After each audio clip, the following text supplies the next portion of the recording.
خیلی ببخشید. آقا یه جمله دارم با اون دسته از آدمای نمک به حروم. هر موقع خواستی نمک به حروم باشی، یه نگاه به سر تا پات بکن، ببین کی داری، یه نگاه برو تو آینه بریخت و قیافت بکن، ببین کی داری، بعد گو بخور. باشه؟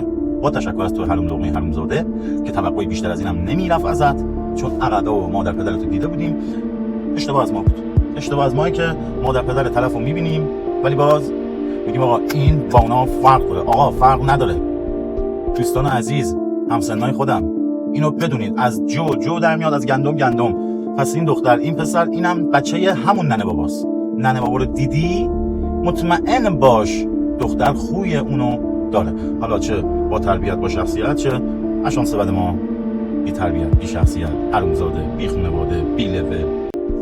تا صبح دارم. هر چیزی به وقتش. تخت جمشید تخت داره.